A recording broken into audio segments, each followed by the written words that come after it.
Welcome to From the Heart with me, Dawn Lister, and today's guest, Stefan Batorijs, who is here to talk about his book, his new book coming out, Wildlife, Shinrin Yoku, and the Practice of Healing Through Nature. I'm very excited for this conversation. As many of our listeners will know, I do love to hug a tree or be anywhere near a tree or anywhere where there are trees in my view. So this is going to be such a great conversation. Welcome, Stefan. Thank you, Dawn. Thank you. Yeah, lovely to be here.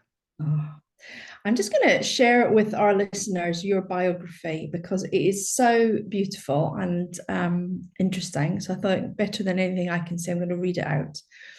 So Stefan is the founder of Nature and Therapy UK. After training and working originally as an environmental educator and park ranger, Stefan retrained as a psychotherapist and outdoor activity instructor following a period of depression. Stefan was a founding pioneer of ecotherapy in the UK in the early 90s, culminating in setting up the highly acclaimed Ecotherapy Project with Plymouth NHS. He has been lecturing on the benefits of nature for recovery from mental illness in the clinical psychology department at the University of Plymouth for the last 27 years. And in 2017, he set up Nature and Therapy UK, offering one-to-one and group ecotherapy sessions and training Shinrin Yoku practitioners from around the world. Stefan believes we all have a primal and spiritual relationship to nature as our home. That is quite a biography. Thank you. It's very well read. Well, I'm just very excited to dive in. So I want to start by asking you, first of all, can you tell us a little bit about what Shinrin Yoku is? Yeah, sure. So it originates in Japan, and it sounds like something very ancient and kind of oriental and mysterious, but actually it originated in the early 1980s as a response to a kind of widespread um, health epidemic in Japan, which I think was largely caused by their very uh, powerful industrial growth that they went through in the 70s. They really um, moved from being a rural to an urban industrial westernized economy. And I think it took a toll on people's health. And so the government asked the Ministry of Agriculture, can you do something? So one particular guy in the forestry department took some local people out for a walk just on the outskirts of Tokyo. And they all said, yeah, we feel much less stressed now. And it kind of grew from there, really. About a year later, a television company approached the same professor and said, could you take some students out and do a walk? And we're going to actually film it and make it into a television program. So they did that. And then that's where Shinrin Yoku took off. If you translate the Japanese into English, it means forest bath or forest shower, but that doesn't really quite cover the true meaning. So for me, think of it more as forest immersion. Mm. So you're not just looking at the forest, you're actually in it, inside the forest. Mm. Well, that's a beautiful description. It sounds a bit like mindfulness. Yes, and it has a lot of associations with mindfulness. And um, I think from where I'm coming from, mindfulness in a way is really our default position in Mm. life, Mm. but it's our default position when we return back to our animal ancestors Mm. and back to our roots Mm. as hunter-gatherers. Mm. So being mindful is about being super aware of Mm. your environment 360 degrees. So Mm. you're alert for the sounds and smells and sights of any predators and Mm. also of any prey. And also you have those senses switched on to where are you going to find your food and your water. So we can detect those things in minute parts per million in the atmosphere. but we've largely lost those faculties. So for me, mindfulness is just really returning back to our default position, and maybe slightly tongue in cheek, I teach something called mindlessness. It's a better expression, actually. I think mindfulness is a horrible expression because you don't want your mind to be full, do you? It's the worst thing. Exactly. And it's the mind that causes all the problems. Yeah.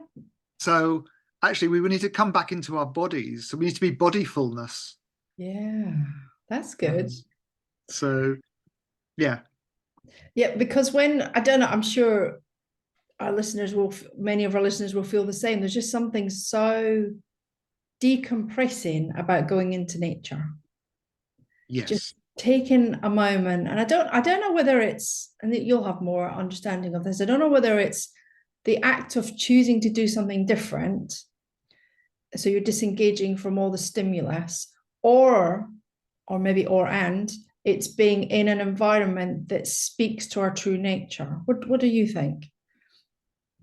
That's an interesting point, Dawn. And there are two responses to that. One is there's something called attention restoration theory, Okay. and it touches on the point that you made, that in order for nature to be restorative, it needs to be a different environment from the one that we normally spend our time in, and that's part of the effect of it. There's four key features of restorative environments. One of the other main ones is called soft fascination. So when we're in a forest environment, we're looking around at things, but nothing is taking our directed attention. Right. What that does is it gives the brain a message. Okay, now is the time that you can do your housework, your housekeeping, and kind of, the brain then has a chance to reorganize itself and calm down. So this soft fascination is actually a soothing and tranquilizing effect on the brain at both an emotional and a neurological level. God, that's really interesting. Soft fascination. I love that. And you can feel it. I mean, it's tangible, isn't it? Yeah, yeah. So what we're doing now, being on the computer together, is what we call directed attention. So, which is the opposite Yeah. of soft fascination. And which most of us sadly Yeah. spend most of our day doing. Yes, exactly.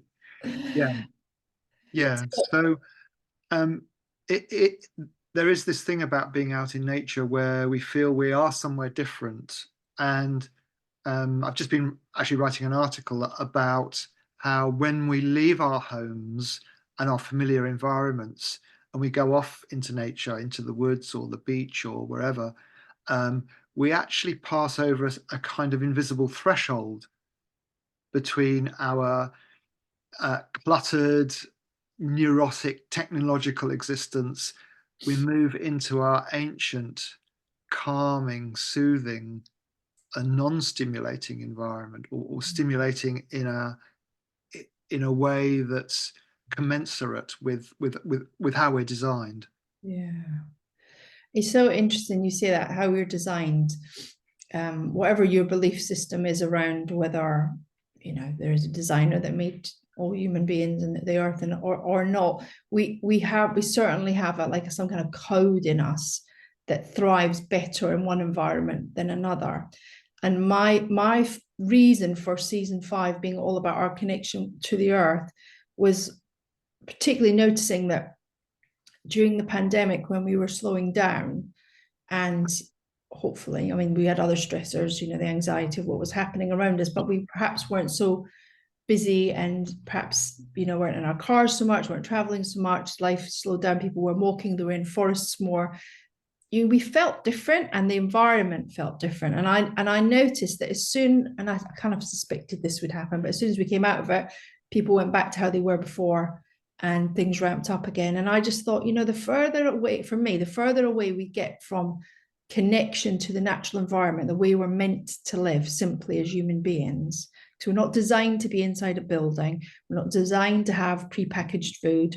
We're not designed to have the excess that we have and all the stimulation we have. None of that thing's normal for us. Our brains have not evolved enough to manage all of that stuff. And it makes us sick.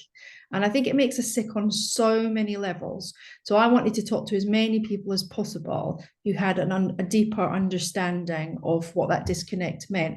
And if it's okay, I'd just like to read a little paragraph from your preface in your book, which I have to say, guys, it's not out yet. It comes out in August. Is it August? July. July. Yeah. Pre-order it because Yeah. it's brilliant. It's such, I'm going to go back and read it, and I'll probably use it at work. So this is just in the first part of the preface. Says the calls to action are building, but not yet loud enough to drown out the invested agencies of old who cling to power. To make a difference, we need not only to reduce consumption and lobby governments, but also to attend to our own inner disconnects and disharmonies with nature, so that as we become more congruent with our own wild feral natures, so long suppressed and marginalized in our lives and replaced with candy and distractions of various kinds, we become stronger, wiser, and less influenceable until we achieve a sympathetic, resonant vibration of wild, gentle power, the so-called 100th monkey effect. I mean, that's just profound, and it says exactly what I'm thinking, but much more eloquently. Could you speak a little bit about what was going on for you when you wrote that piece, what your thoughts were?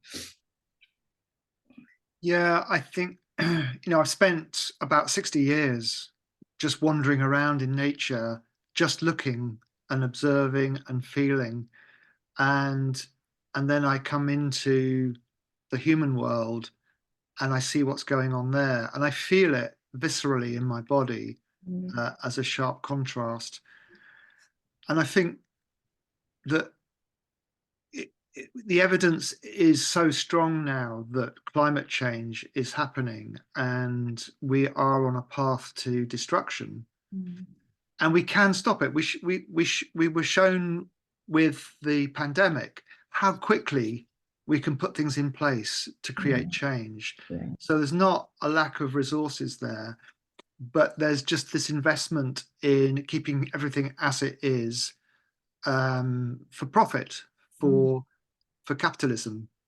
And some people are calling this the Capitalocene kind of era or epoch, where we're actually kind of going to destroy ourselves. Yeah. And I think one of the ways back for me is to just come back into the wild part of ourselves, which is there just below the surface. It's very easily accessible, and you see it in babies. When they're born, they still have this capacity, these reflexes. They can swim underwater, and they can grasp on with real strength. So there are these reflexes and these ways of being that lie just beneath the surface. An American environmentalist once said, civilization is only 4 days deep. And it's like there is this facade of civilization that we are all invested in and conditioned into, and yet beneath the surface we are still wild animals. And if we can find our way back to that wild part of ourselves, it's actually a very sensitive part. So it's a vulnerable part, but it's also a strong part. Yeah. Just as all of nature is both strong and vulnerable, and that's so true for ourselves. The earth is strong and vulnerable, and we are part of the earth. We are contained within the earth. We don't sit upon it. We are within it, and so we have a responsibility as individuals and as cultures to take care of the place where we live. The word ecology comes from oikos, which is the same root word as economy. So it means our home. So ecotherapy, which is what I do, means to take care of your home. Economy means to put your home in order. So we do have a collective responsibility to take care of the place where we live because it's taking care of us. Mm. And we just tend to ignore that and just carry on with our lives as if nothing's happening. That is so true. It's terrifying, actually. It's Yeah, terrifying, the level of ignorance. And funnily enough, I was having a conversation with a client about this yesterday who's part of Extinction Rebellion. Very, very, very busy activist. And I said he often despairs about why people don't get more involved in, protesting or changing their lifestyles, driving less, changing where they go on holiday, all the, yeah, actually quite simple stuff. And I said to him, I wonder whether it's just too big. Like there's something about it that feels people can't relate because it feels too, their brain can't compute and the idea of an ending of something, like an ending of civilization or an ending of the world that they as they know it. I mean, I don't know if there's any research around that, but I kind of, I know myself, sometimes I think about it and I am very conscious about my footprint and what I do, yeah, yeah, but sometimes it feels too much to think about. So I can't think about it because like I feel a bit like powerless because the capitalist model that the world is currently, you know, moving along with feels far beyond my ability to change. So therefore, sometimes it just feels too overwhelming. I don't know. What do you think about that? yeah. I've heard that before from people, and I can kind of feel the edge of it myself too. And I think my response to that is to when we bring it back down to our personal individual level, then we can, yes, sure, we can begin to reduce our consumption of resources and maybe just be a bit more conscious about what we are doing. But we're trapped within a system that's kind of like headlong into the abyss. Um, but also one of the things that I think we can do is to do something that I call reciprocity. So if we can, within our lives and within our lifestyle, within our habits, find time to connect with nature, and within that connection with nature, think of it as being a reciprocation. So we receive a gift from nature, and then we offer a gift back to nature so that the equation is balanced. Mm. And I don't know what you want to call that, but if we can just do that simple, pure act Mm. of giving and receiving with nature, it has a big impact. Yeah. It's not going to change what the government are doing, No. but it gives us a sense of empowerment within our own lives that we are in some way reconnecting to nature and offering something back because we've just been taking Yeah. and not giving back. Yeah. And I think that's the main problem Yeah. is that we need to begin to acknowledge the debt that we owe back to nature Mm. for keeping us alive. Yeah.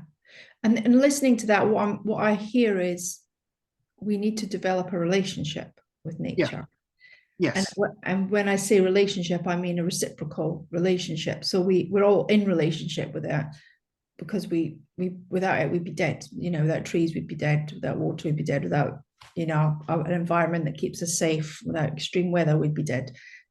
But we have at the minute we have, as you said, we have a relationship which is very one-sided.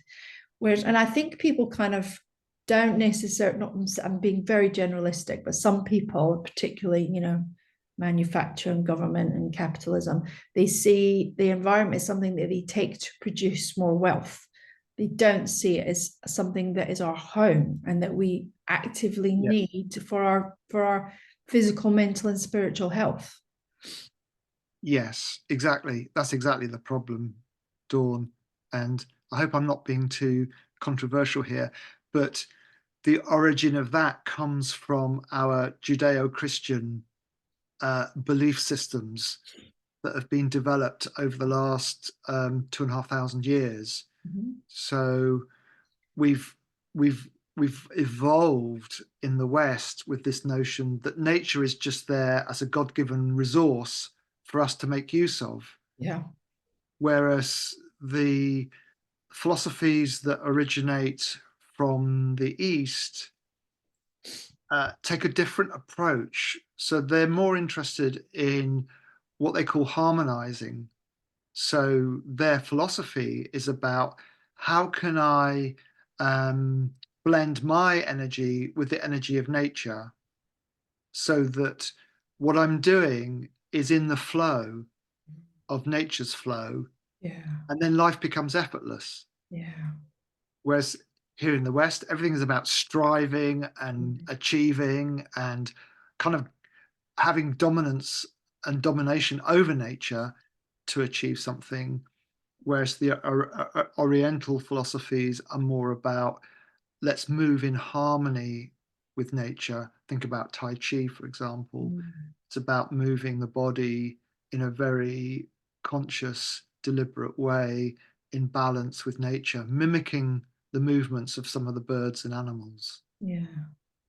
That is so true. That's spot on. And I don't think that's controversial at all. I think that's just a fact. Okay, thanks. However, I would also say that we have exponentially grown as a society. There's too many humans on the planet That's for the true. resources that we have. And I don't know whether that would be true. I mean, I'm just talking out loud. I don't know whether that would be true if we shared our resources more equally. Maybe it wouldn't be true. But at the moment, as we currently consume, there are too many people and not enough things to keep us alive. Yeah, that's true, and it's only going to get worse because the population is going to grow Yeah. at the same time as the resources are going to deplete. Yeah. And because of climate change, that's only going to get worse. It's going to accelerate. Yeah, which Yeah. is terrifying, actually. But it's really easy to go down this rabbit hole and become very dark about it, which I don't want to do. And I think it's important, as you said a minute ago, we've got to think about our personal relationship with nature, because from our relationship with anything, it's surprising how much can change around us, as we know that if we change our viewpoint, our relationship with the people around us changes, and then their relationship with the people around them changes. And actually, we should never feel that as one individual we're powerless. Yeah, I think that's very true, and I think when we going back to the point you're making earlier, when we find that relationship with nature and we feel the power and the strength of that, and we feel just how much we receive from nature, not just in terms of our food and water and air, but in terms of the spiritual nurturing that we receive, then we're more likely to engage in pro-social and pro-environmental behaviors to want to protect what we have. Yeah. And going back to something you said earlier, it is through ignorance that we don't look after the planet, we don't look after the nature around us, particularly trees. Mm. And I hope you don't mind me digressing a little bit, but No, go ahead. something happened yesterday which was just really shocking and kind of violating. And that was I went to my absolute favorite forest, and it's where I go with my ecotherapy clients. So I was there with a client, and as we came to my favorite part of the forest, which is a really magical, mystical place, um, half of the trees had all been cut down Oh, and they'd been just felled and just one on top of the other, just piled up like a massacre. oh, there. And it was so shocking that for one point, I couldn't breathe. It was Mm. like my chest just was in shock Yeah. and I couldn't breathe, and let alone have a therapy session with my Yeah. client. Yeah. And it's and this land is managed by the National Trust, and I've spoken to them several times saying, we need to manage this area in a sensitive way, and so to see all of these trees felled, uh, and to see this carnage, um, it's just so shocking to my system, and I think I just put it down to ignorance that Mm. they don't actually know what they're doing. They don't have a sense of the beauty and the wonder of this particular place, of the magic Yeah. that existed there. To them, it's just something very objective Mm. to be managed. Yeah.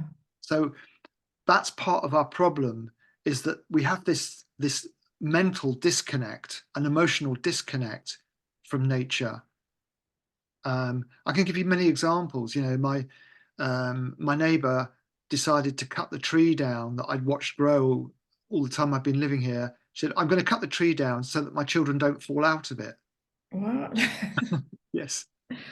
No. And where my garage is, the guys there were cutting down these beautiful trees. And I said, "Well, why are you doing that?" I said, "Oh, well, they're really messy, so we're getting rid of them." So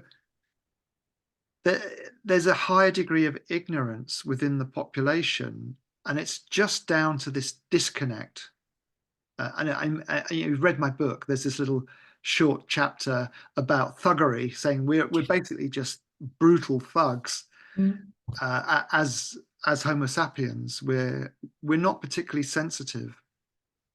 But when we start to develop that relationship with nature, we start to become more sensitized to what's going on. Mm.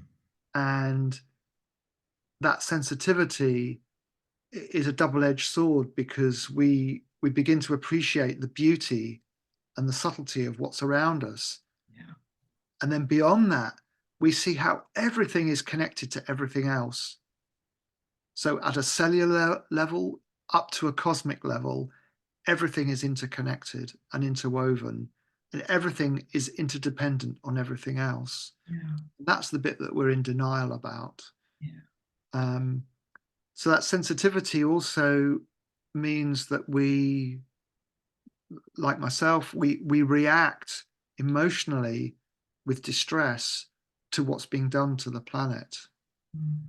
particularly the felling of trees Yeah. and polluting of rivers, you name it. Yeah. Um, There is something very shocking about seeing a tree that didn't need to, they're diseased. Obviously, some trees need yeah, medicine, yeah, being torn down to make way for more concrete or, I don't know, some nonsense. And, yeah, I mean, we don't have a driveway in our house, and my husband and I have an ongoing battle about the tree in the garden that he wants to take down so we can have a driveway. And I'm like, I'll be tying myself to that tree before you cut it down. yeah, But everybody's relationship with nature is, he doesn't feel that connection to nature that I do. We're very different. He's much more in his head and I'm much more in my body. And I just think it feels like murder. I mean, I know that probably sounds very strong, but these are living things which give us oxygen and have, they have an energy about them, don't they? And if we could just kind of, I'm going to slide back to more towards the beginning of your book, and it will become obvious why I'm saying that. You speak about early in your development as a child, you had a kind of shift in consciousness in your relationship to nature. Do you remember you speak about the time where you saw the birds through the hedge? Can you yeah. can you speak a little bit about what is you mean? Because I'm sure many of our listeners will relate to this on some level. And what it is you meant about that shift in consciousness. What was it that changed for you at that point? It's almost difficult to articulate. When William James spoke about varieties of religious experience, he said that one of the definitions of mystical states is that it's an ineffable kind of state that you can't convey to other people very easily. And I was almost reluctant to write about it, because I think I can't justify this, do justice to this rather. But it's, in your ordinary consciousness, you're kind of aware of the things around you, and your brain kind of clocks the things around you and kind of names them, and you feel kind of reassured in that environment. But when you go into an altered state at that time, somehow ordinary reality receded Mm-hmm. away, and not my vision, my physical vision, but somehow my internal vision distorted. And the birds you're talking about are curlews. and these curlews appeared huge, like massive birds, like storks or something. Uh, they grew in size, and that's a kind of one of the, I think, descriptors of an altered state is that time and space is bent and it doesn't follow normal kind of rules. So was that a minute or was that 2 hours? Who Mm. knows? And you know, it was just this point in time where I looked through the hedge and there were these amazing curlews doing this elaborate courtship dance. And it was like I suddenly went down a tunnel where there was just me and them and nothing else existed in the whole world. Mm. And I was just in this intimate interplay with these beautiful birds. And I, as a person or as an ego, ceased to exist. Yeah. It was just pure consciousness. Yeah. That's so beautiful. I think you articulate that absolutely wonderfully. And I wonder whether in those moments when that happens, I've been very privileged to have that similar experiences myself on a few occasions. Yeah, I feel like the ego self dissolves and we remember and we are at one with our true nature. And our true nature can be found in ourself, in a plant, in a tree, in the ocean, in a bird, in a cloud, everywhere. So we become part of that energy that's everywhere. Would you agree? absolutely. Yeah, yeah, I couldn't agree more. And interestingly, I've just been reading about a woman who she was actually a neuroscientist and she had a stroke. Oh, I've read the book. Yes? Yes, amazing. Yeah.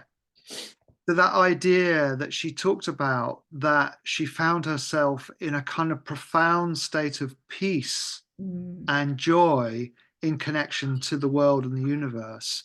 And mm, that was the default position of the right hemisphere of her brain that wow. up until then had been blocked by the left hemisphere had kind of dominated Yeah, as it does in our culture.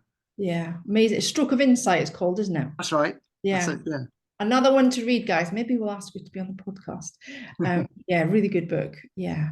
And I think that's as you speak about, is our default position. So that's like our inherent blueprint. That's what we all are.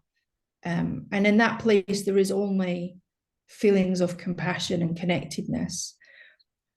The world that we live in and that we are trained from birth to inhabit, and we have to inhabit because otherwise, we're feral, and that's not possible for the whole society, nice as it would be. With the more entrenched we get there in that place, kind of moving forward, doing a job, having a family, all the other things, watching telly, distracting ourselves, we get further and further away from that. And then I wonder if the further away we get from that sense of connection, the sicker we get. I think, well, I think that the society that creates that conditioning is the sickness. Mm. And what happens to us individually are just the symptoms. Yeah. So the sickness is the disconnect. It is the belief Mm. in unlimited growth Yeah. in a system of limited resources. Yeah. It's that just doesn't add up. No. Um, and so that's just at a physical level. And then if we look at it at a spiritual level, what right do we have to impose our will on other creatures and other plants? Yeah. It's a kind of arrogance Yeah. that we think we know what's best. Mm. And until we change all of that, I think that we will be the manifestations of the sickness. Yeah. Um, what going back to something you were talking about earlier, Dawn, in terms of that eco anxiety, I just wanted to finish that with a positive note, and that was, you know, I'm acutely aware of just how many trees are cut down all over the world on a daily basis, and if I dwelled on that, I would just, be in a dreadful state. And I was, I was given a message to go out for a walk, And so I went for a walk in winter in the snow. And as I walked along, I came across these crocuses that had grown up and flowered. And you know crocus flowers. They've got these beautiful purple and yellow Mm. flowers, and they'd come up through the snow. And I was told to look at these crocuses. And so what I received was to do with trust and exuberance. Mm. So how did the crocuses know how deep the snow was? How Mm. did they know the right time to push their flowers up through the snow to offer us those amazing gifts? Mm. Because there was just white snow, grey skies, and these amazing mauve and yellow flowers. And I was just stunned that they felt safe Yeah. and trusting that they could push their flowers up through the snow to shine. Mm. And that's what I was told. I was like, it's no good you dwelling in your sorrow. That's not going to help nature. Mm. But if you can just come back to joy, that's what will heal everything. Yeah. Thank you. That's really beautiful. That's so true. There, I always think of it. I always say inherently the world as in nature is deeply wise and will always find a way. If you go Yeah. for a walk through any city, a crack in the pavement, there's grass pushing up. Yes. Through a bridge, there's some flowers growing. They can break through concrete. Water can carve its way through stone. Yeah. Nature will find a way in the end. Yeah. Yeah. I mean, look at Chernobyl. Yes. Um, the area around Chernobyl is Yeah. now full Mm. of wild animals that have never been seen there before. Mm. That's true. There's a documentary about that, I think. Might be worth researching. I'm sure there's about the resurgence of nature. I'll have to have a think. Maybe Yes. put it in the show notes if I can find it. Um, you speak in your actually no, before we go there, that resilience that's in nature. You speak about a period of depression in your life that took you eventually into nature as a therapy, which probably brought you back to your inner resilience, I guess. Could you speak a little bit about what happened? I mean, you don't have to go into too much detail. I'm mostly interested in what was the change for you that brought you into working with nature for yourself and then as a therapist. Yes, I mean I've been working in nature in land-based industries up to that point, and my wife and I at the time were very much into self-sufficiency, and we had one of the very first organic farm shops in the southwest at a time when nobody was really growing organics. So, and we lived on this farm, and it felt like the idyllic lifestyle. We had chickens and goats and a dog, and Mm. it was everything that we dreamed of. And yet I was getting depressed, and Mm. I couldn't figure out why. And the only thing that really helped me to get back into my true self was to go out into the woods, and I'd go out and lie down on the forest floor, looking up through the trees and just feel held by Mm. something older and bigger and stronger Yeah. than me. And I think it did take me back to my very early childhood, which I think was the origin of the depression. Okay. It took me back to a place where being in the house was a place of being scolded and criticized and physically punished, Mm. versus being out in nature was a place of unconditional acceptance of me. Mm. And of course, which am I going to favor? Yeah. So when in my 30s, when I started to get depressed, uh, it was that return back to the woods and just simply lying on the ground. Occasionally, I'd sleep out there overnight, uh, just to receive that balm, that Mm. soothing, healing, holding Yeah. from nature as my mother. And of course, in retrospect, I realized that the reason I was depressed was because I wasn't fulfilling the role that my father had told me to fulfill, Oh. which was to be a kind of, you know, upright, British citizen. I was, Shame on you. yeah, yeah. He wanted me to be some sort of, like an estate agent or something, and Yeah. have a mortgage and everything. And I was, I was a rebel, and I think there was an internal power struggle going on inside me between the beauty of what I'd found, the idyllic lifestyle that I dreamt of, and his need for me to be this model kind of British citizen, conventional lifestyle person. Yeah. And so that battle was just going on inside me, and nature helped to tip it in my favor. Yeah. And then I just, from that, I just thought, I wonder if everybody has this amazing connection to nature. Mm. And I thought, well, maybe if they don't, they might need to, they might benefit from it. I might be able to help people find this connection, because it's helped me. So that's when I set about retraining as a counselor and then psychotherapist. Mm. And was that part of your training when you did your psychotherapy training? Did you bring in an element of nature within that training? Yeah. Have you read that about me? I might have done. Yeah, so I was always, I never wanted to work in a room with people. It was always my intention to take people outside, because, why not? Yeah. Rooms are kind of murky places. So, yeah, so my very final project of my psychotherapy training, I took all of my fellow students down underground, under a cave, and in the hillside here in Devon. And Mm. right at the bottom of the cave was a lake, uh, you know, Sharon or Styx. And yeah, well, that's what we enacted, or reenacted one of the underworld myths Mm. of Demeter and Persephone. Mhm. Um, so we did a sort of psychodrama of going down to the bottom of the cave in the dark, with the lake, and just did a meditation down there. And then we found our way back up to the surface as a kind of rebirth ritual. And it was very powerful. I can imagine. And how was that received? Because I imagine that was very novel. Yes.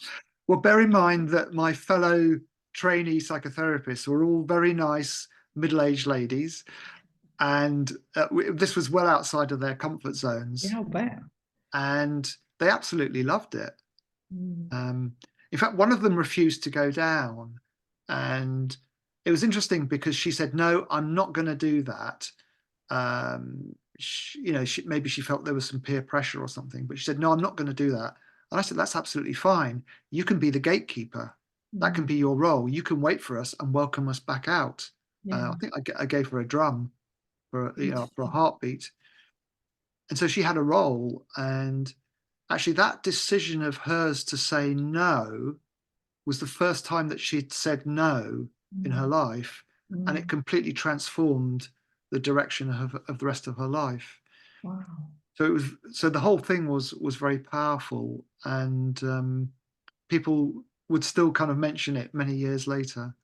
Wow. That's incredible. That really, I mean, I can't remember where it was when I was researching the podcast and about you. I must have listened to it somewhere. And I remember thinking complete panic, the thought I couldn't bear to be in a claustrophobic environment. It would make, I think I'd have a panic attack. So I hats off to all of them that went down there. I probably would have been the one at the gate with the drum. Far too terrified of getting stuck down a cave. But I bet it was beautiful, amazing. And and primal, because like to be in the earth so close to something that's so ancient, and all the energy that must have held, that must have been quite special. It's a very powerful experience. And when we enter into the earth in these chambers, these holes into Mother Earth, the first 6 feet in, it smells of moisture and soil. And then when you go beyond that, there's almost no smell. And it's a constant even temperature of 4 degrees all year round. Wow. And the particular cave we went into is what we call a wet cave. So there's water in there, there's clay, there's stalactites and stalagmites and crystals, Oh, wow. and it's very beautiful. And it involves a lot of scrambling and getting muddy. We wear these plastic suits. Um, but then when we got down to the chamber at the very bottom with the lake, and then we turned our torches off, and it's almost impossible to get that degree of blackness, of darkness Mm. anywhere else. Mm. But it was just a density of darkness.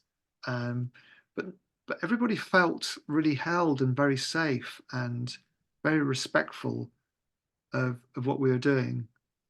In fact, one lady actually took her clothes off and jumped in the lake. Really? Oh my goodness. Yeah, so Oh, so yeah, very very powerful. yeah. But I think we need to do these kinds of things. We need to get out of the comfort zone of Mhm. our ordinary existences in order to experience that edge Yeah. within ourselves. Yeah. We need to do this more often to wake ourselves up Yeah. and to bring fresh energy and insight and perspective into our lives. Yeah. Sometimes we need to do something as extreme as that. Yeah. Yeah. Yeah. No, I get that. Well, it kind of acts as, I don't know if it's the right word, but maybe like a totem. Maybe I don't know if that's the right word for, other things that we are maybe avoiding doing. Because I think you speak somewhere, I think it's somewhere later in the book about getting lost. Is that correct? You do speak Yes, about getting lost, yeah. yes. Um, and and what I thought when I was listening to that was I thought we don't often get lost, do we? We always know where we're at. We've always got a plan. Even when I go into the woods, I tend to stay on the path, not want to traverse off in case I get lost. And so there's obviously a lot of fear there. Let's don't analyze me on this session, but and when I listened to it, it really made me think. I thought, gosh, I never want to get lost. I don't like the feeling of not knowing where I am and that feeling of unsafety. But actually, there's something lost in it by never getting lost, isn't there? That sense of wildness and freedom that comes with that. That's true. And what one of the key components of my work in the Shinrin Yoku side is to focus on um, isolating one of the senses so that it becomes kind of expanded. And I think it's the same when we get lost. We have that fear of, I don't know what's going to happen and panic. But it's like a barrier. And if we just step through it Yeah, to the other side and start to breathe again, yeah, then what we find is all of those ancient faculties within us that know exactly where we are and where to go, mm, they switch on again because it's like, oh, hang on a minute, there's a survival situation here. I need to switch these parts on. yeah, Whereas when we walk along looking at our phones or our GPS, you mm, know, then we're relying on technology. We're not relying on our internal strengths. yeah, And so I think it's important that we give ourselves permission to get lost, to mm, step off the path into the undergrowth, into the unknown mm, from time to time, yeah, just to get back in touch with those parts of ourselves. yeah. And then when we can do that in nature or wherever it is we happen to be, Yeah. we can transfer that into our Yes. life and maybe take a few Yes. risks. Exactly. Step, Exactly. step out of the capitalist model of living. We were just talking about this week. We just come back from a week away in Italy, and I was very ill when we were away, so I didn't do anything much other than sleep and sit in the sunshine to try and recover. And I said to my husband, I said, we've spent so many years trying to, survive, bring up, we have 6 children between us, we've got grandchildren, we've got businesses. And I said, but what for what and for who? Who are we Yeah. doing it for? It doesn't even, I mean, I love my work. Don't get me wrong. I'm a cranial psychotherapist. I'm very fortunate to teach yoga, love what I do, but it's not what I'm here to do. I'm not here to just facilitate other people's well-being. I do have other needs, and as does my husband. And it's that, but the idea of stepping out of what we've always done feels so huge. And I think that's for most people, it just feels almost impossible. So I like the idea of testing it out in small ways in nature, as you're suggesting. I mean, when you said earlier you slept overnight, I immediately thought, oh my God, I'd need a pillow, I need a bed, I need a mattress. I'd be terrified the animals would get me. So, it's these things that most of us just never even think about doing. So is this something that would kind of be explored in therapy? I'm kind of trying to imagine, if we're a listener, we're thinking, okay, I quite like the idea of having therapy out in nature. Even this conversation is bringing up lots of stuff for me, making me think about the way I am in the world. What would a therapy session with you or with a forest bathing facilitator look like, and what kind of could be potential outcomes for it? So there's just a very slight, subtle distinction between the forest bathing and the ecotherapy. So Okay. the focus with the forest bathing is around relaxation Mm-hmm. and kind of calming and soothing the whole system. Whereas with the ecotherapy, it might be to look at a specific issue that a person has brought, or complex set of issues that they want to work with specifically in nature. And I think the main difference is that with the ecotherapy or the therapeutic side, we're looking for symbols and metaphors within nature that reflect back the issues and concerns of the client. Mm. And nature has a very uncanny way of representing the issue in physical form alongside the catalyst for the release of that issue. It doesn't give you an answer, but it Mm. somehow empowers you to allow the answer to just show itself. Yeah. And I've had many, many anecdotal examples of this with clients. It's almost like a kind of magic that Mm. happens where we're just walking along somewhere, maybe in the woods, and we encounter something in nature that's got, again, that sort of slightly altered state quality to it. So it's Mm-hmm. brighter, sharper, shinier, seems to have more presence. Yeah. And we don't ignore those signs and symbols. We stop and we give space and consideration to what we've encountered. How does that fit with the narrative that's going on now? The client always leads on this. I'm Right. just there as witness and observer, and sometimes as the guide or interpreter of these symbols. But in general, I always let the client lead on this, and it's just a very, very powerful way of working, Mm. and it seems to yield results at a deep energetic level, not so much at a mentalizing level. Yeah. Um, so the thing for me about being in nature is it does shift our perspectives and our consciousness, and it reconnects us to this ancient part within us, this internal gyroscope that I call the savage self. And it's like the repository of all of the knowledge that's that's kept us alive over thousands of incarnations and evolutions. Mm. All of it is there inside us in this kind of library that we can access. Yeah. We don't access it because we don't feel any survival needs anymore. If we're hungry, we just go open the fridge. Mm. Um, but when we're back in nature, that part of us switches on again because it feels like, oh, I recognize this environment. There's some survival aspects here. I'm going to switch on. And then we can access that deep, authentic truth of who we are. And from there, we then make more authentic decisions about what we want to do with our life. Do I want to do this job anymore? Do I Mm. want to be in this marriage? Do Mm. I want to be continually bullied by this person? Mm. Whatever it is, Mm. we get in touch with this powerful internal mechanism that's solid and part of our survival, that just helps to inform us, and it it makes us less tolerant of the bullshit of life. Yeah. I love that. That's beautiful. It's like you're having a conversation with nature. Your unconscious is having a conversation with nature. Would that be correct? Yes, but it's the nature, the internal nature connected to the external nature. Okay. Yeah. That's Yeah. beautiful. I can really relate to that. I have a forest literally 5 minutes, a wood, sorry, for 5 minutes from my house. I don't go there enough, but I go there quite a lot. And I have particular trees I sit with. And there's just, and I have a conversation, and there's no words, but there's just a sense of decompression, Yes. letting go. And then often just solutions or ideas or thoughts will come up. And I couldn't tell you where they come from, but they feel like they come from the woods for sure. Yeah.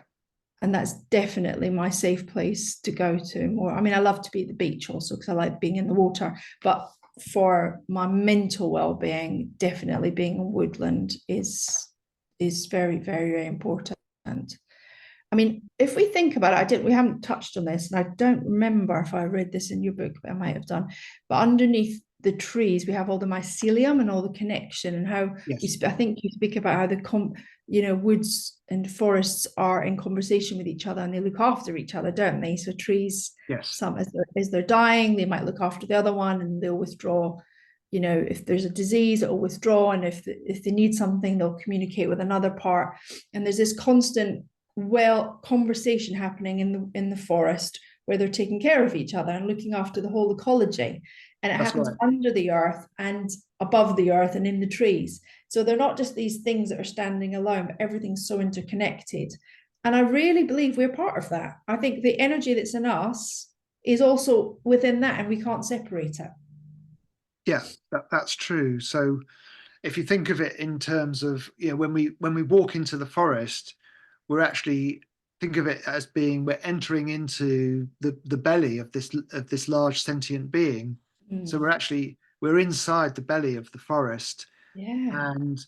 and we can surrender. We can just surrender to all of those connections. Those mycelial connections are not just between the trees and the fungi. Those symbiotic relationships are just one aspect of this huge matrix of communication.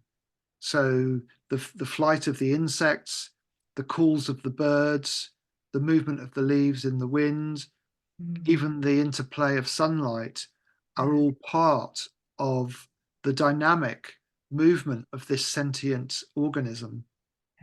We need to redefine intelligence, Yes.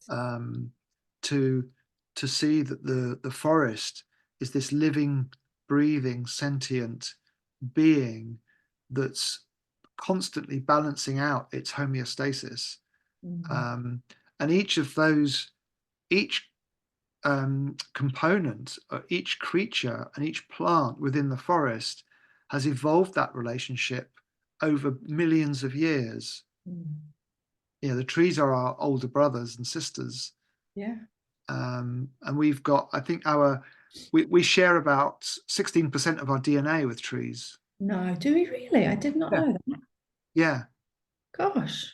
And somewhat bizarrely, we share 60% of our DNA with banana trees. No. Yeah. What? Oh, that's bizarre. I wonder what part.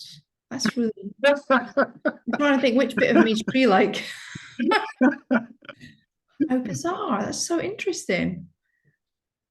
Well, they say that Homo sapiens moved on from Neanderthals through the consumption of mushrooms, isn't it?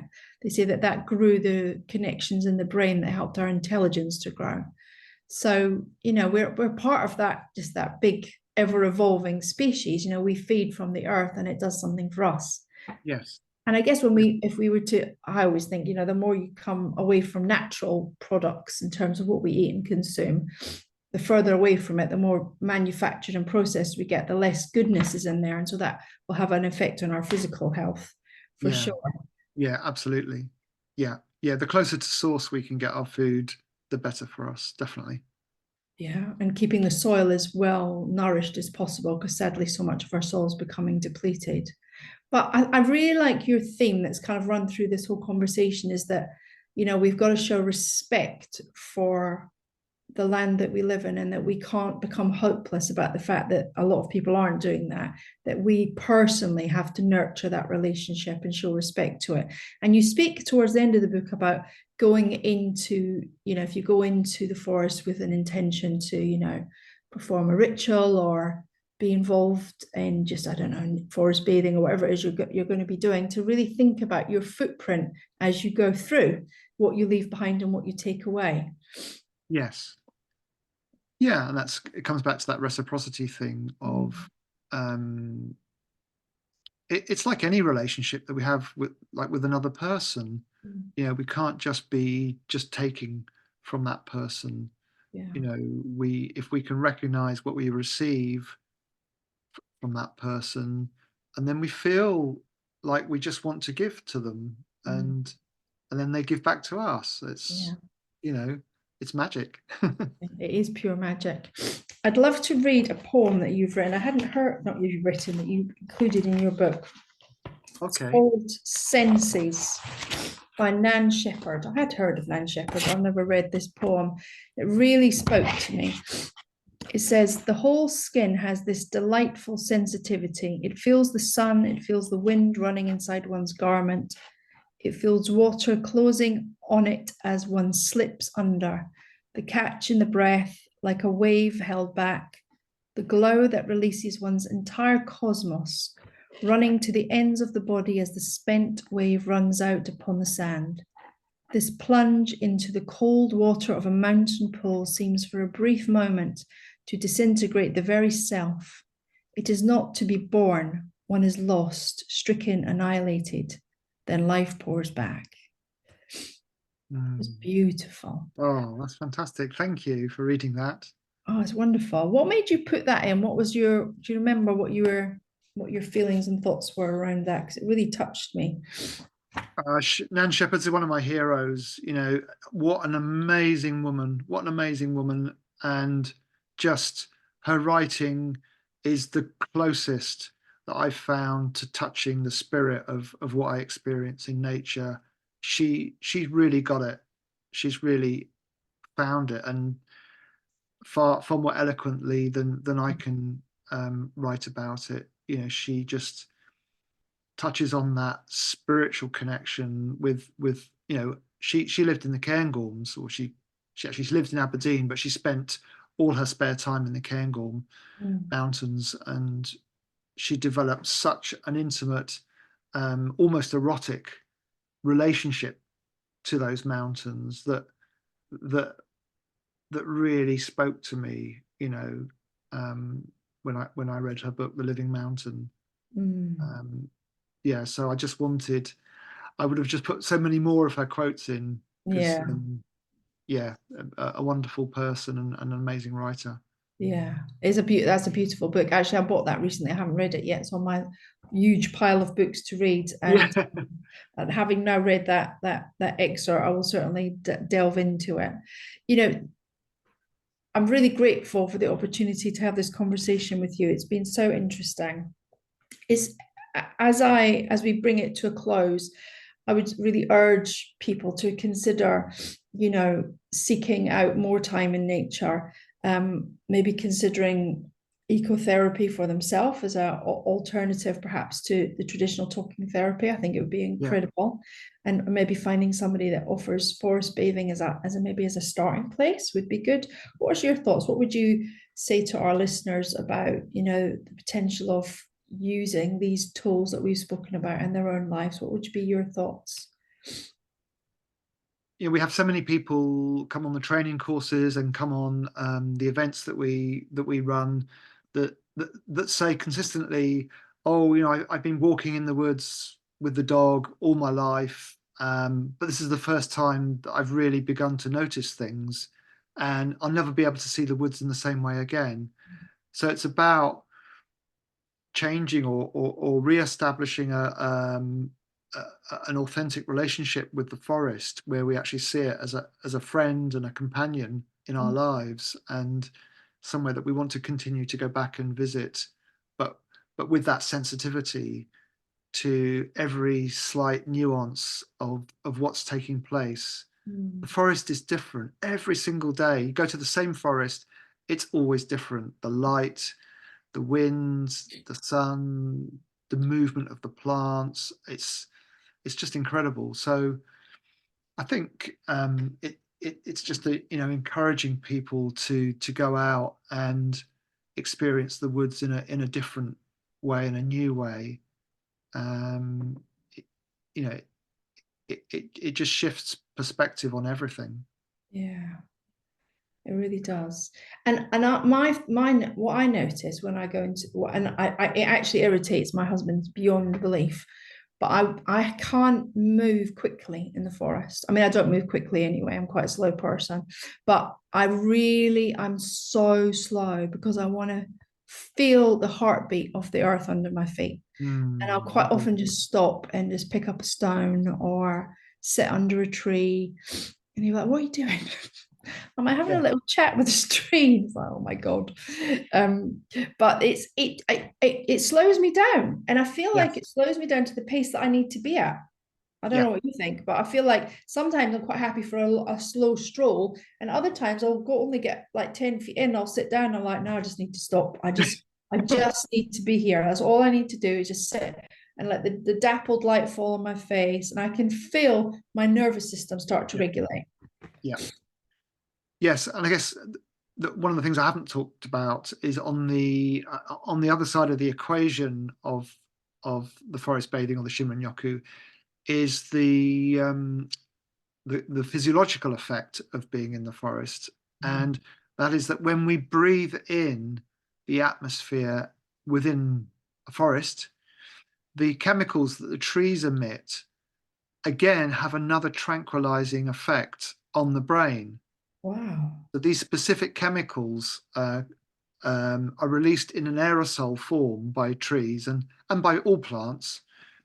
And so when we breathe them in, those little molecules of each chemical go round the bloodstream into the brain, and they have a slightly narcotic effect, actually. So they tranquilize a lot of the excessive neural activity is calmed right down and tranquilized.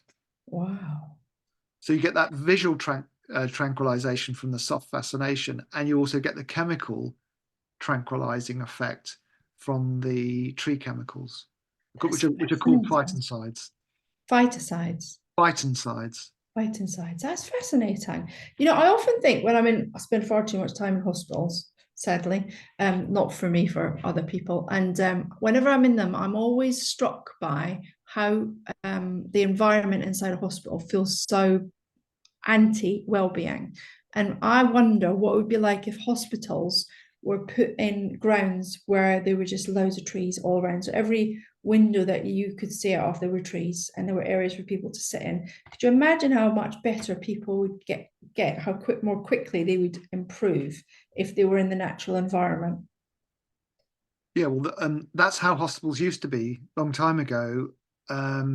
Was that when people were ill, they were sent to a place where they could breathe in the air and walk in the grounds, and that was the wisdom of the time of how people could heal themselves, what you've just described. Yeah. And then in the sort of in the 1940s, early 50s, Big Pharma came along, and they deliberately set up a campaign to rubbish those places to encourage people to take more pills. So that became our default position was, oh, nature's kind of old fashioned and rubbish, and taking pills is the modern way to get well. Yeah. I think it's nice. That's very sad. I think they were called sanatoriums, weren't they? My Yeah, father, that's right. Yeah, sanatoriums. he was sent to one. He had TB, and he was Yeah, sent to a that's it. sanatorium for about 6 months. I remember him talking about that. I think that nowadays people are really starting to reject the idea that all we need to do is pop a pill. I do think that perceived wisdom is now being challenged more and more, which is good. And even within the NHS, actually, there's much more conversation around connection and socialization and being outside and prescribing yoga or going for walks. That's now becoming more part of the conversation. I don't think we're anywhere near where we need to be, but at least there's a conversation opening about it, which is really good to know. Definitely. And for example, one of my local hospitals, Derriford, they've just put in a healing garden Oh, really? for patients. And we've also got the person who started this all off, which was Ulrich's experiments, where he looked at post-operative patients' recovery time and discovered that people who had a view out the window recovered something amazing, like 50% quicker than people who are looking at a bare wall. So that's fascinating. it just goes to show the impact that nature has on our lives, even at a subconscious level. Yeah. We need that connection for our well-being. Well, we are nature. We're not concrete, are we? We are Exactly. flesh and blood, and we're energy. So it makes perfect sense. Yeah. We could talk for hours. This has been such a fabulous conversation. Thank you so much for joining me on the podcast today. Listeners, please do put in your shopping cart for July. I'm sure you can do pre-order. Wildlife, Shinrin Yoku, and the Practice of Healing Through Nature by Stefan Batorijs. It's published by Singing Dragon, and we will put a link to the book in the show notes. Also, there'll be a link to Stefan's work and his courses that you can attend if you're interested perhaps in training or maybe even going along for a session yourself. Is there anything you would like to add before we finish?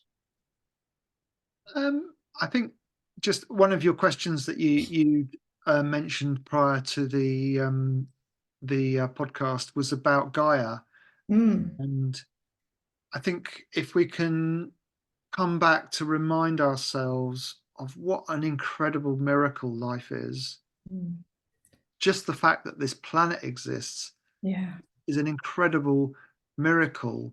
The fact that this universe exists is a miracle.